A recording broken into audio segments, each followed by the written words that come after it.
جی، یہ واقعہ ہے حضرت ابو بکر صدیق کا غار ثور کے ریفرنس سے۔ آپ نے ضرور سن رکھا ہے کہ جب نبی صلی اللہ علیہ وسلم کو مکہ سے مدینہ ہجرت کرنی تھی تو غار ثور واز فرسٹ پلیس جہاں انہوں نے جا کے تھوڑی دیر کے لیے پناہ لی۔ اس میں جب حضرت ابو بکر صدیق ان کے ساتھ تھے اور انہوں نے جگہ دیکھ لی، اس کا معائنہ کر لیا، اس کو کلیئرنس دے دی کہ یہ ٹھیک ہے to stay for some time, تو دونوں جو ہیں وہ نبی صلی اللہ علیہ وسلم اور حضرت ابو بکر اس غار میں چلے گئے۔ اسی نسبت سے ان کو یار غار بھی کہا جاتا ہے حضرت ابو بکر کو۔ اور اس سٹے کے دوران نبی صلی اللہ علیہ وسلم حضرت ابو بکر کی ران پہ تھوڑی دیر سر رکھ کے آرام کرتے کرتے ان کی آنکھ لگی۔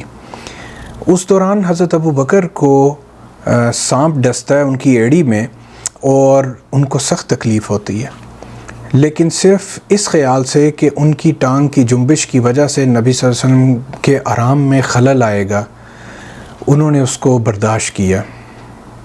میں سوچتا ہوں باتیں پڑھنا، سننا، سنانا آسان ہے، لیکن اس کیفیت کے اندر چلے جانا وہ بتاتا ہے انسان کو کہ وہ کیا معاملات تھے۔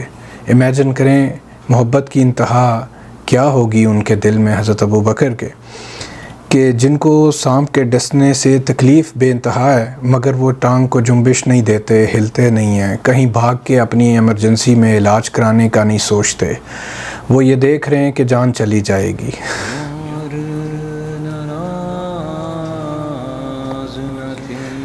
اس کے باوجود اطمینان رکھتے ہیں، لیکن درد کی انتہا جو ہے وہ آنسو لے آتی ہے، اور وہ آنسو گرتے ہیں نبی صلی اللہ علیہ وسلم کے چہرے پہ اور آپ اٹھ جاتے ہیں، پوچھتے ہیں ابو بکر کیا ہوا ہے؟ تو انہوں نے معاملہ سنایا کہ یہ ہوا۔ اس پہ نبی صلی اللہ علیہ وسلم کی انتہائی محبت اور رحمت دیکھیں کہ وہ بھی یہ جان رہے ہیں کہ کون ان سے کتنا پیار کر رہا ہے، تو وہ کیا کرتے ہیں کہ وہ اپنا لعاب مبارک ابو بکر کی پاؤں کے اس حصے پہ لگاتے ہیں جہاں سانپ نے ڈسا، جس سے وہ زہر زائل ہو جاتا ہے، ابو بکر کا پاؤں اچھا ہو جاتا ہے، موت ان کے قریب سے بھی نہیں گزر پائی، تھوڑی دیر کی تکلیف۔ اب یہ سب کچھ کیا ہے اگر آپ سوچیں، یہ سب کچھ کیا ہے؟ یہ جو لعاب ہے جس کو ہم لوگ کہتے ہیں کہ یہ ویسٹ مادہ ہے جسم کا، اور ہر ویسٹ جو ہے وہ بدبودار ہے، وہ جراثیم سے بھرا ہوا ہے، ہر انسان عام انسان کا، اور وہ نری گندگی ہے، رائٹ؟ انسان ذرا اگر اس کو اللہ نے دماغ دیا ہے تو وہ یہ سوچے کہ وہ کیا شخصیت ہیں جن کو بعض لوگ غلطی سے عام بشر سمجھ بیٹھے ہیں، کہ جن کے لعاب مبارک سے لوگوں کا لعاب گندگی ہے، ان کا لعاب ایسا خوبصورت ہے کہ وہ شفا ہے، سانپ کے ڈسنے کو، اس کے زہر کو زائل کر دیتا ہے۔ یہ باتیں عقل والوں کے لیے بہت بڑی نشانی ہیں کہ وہ ایک عام انسان نہیں ہیں، بہت عظیم انسان ہیں، جن کو اللہ نے بہت سی کمال چیزوں سے نوازا۔ اللہ تعالیٰ ہمارے دلوں میں ان کی محبت ایسی پیدا کر دے، ابو بکر جیسی تو نہیں ہو سکتی، تھوڑی بہت بھی ان کی طرح ہو جائے تو شاید ہمیں نگاہ پاک نصیب ہو، یوم حشر جب ملاقات ہو تو خوبصورت ہو۔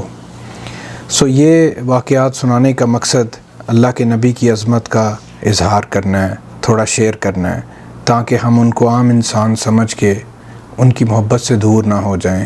ان کو خاص سمجھتے رہیں گے، پیارا سمجھیں گے تو پیار آتا رہے گا، جوں پیار بڑھتا رہے گا۔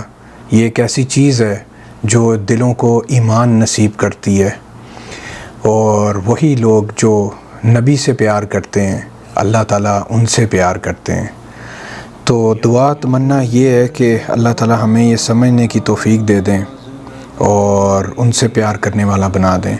یاد رہے کہ ہم لوگ کبھی شرک میں نہیں جائیں گے انشاءاللہ، جس طرح دوسری قوموں نے اپنے نبیوں کو اپنے خدا کا بیٹا بنا دیا، ہم ایسا کچھ نہیں کریں گے۔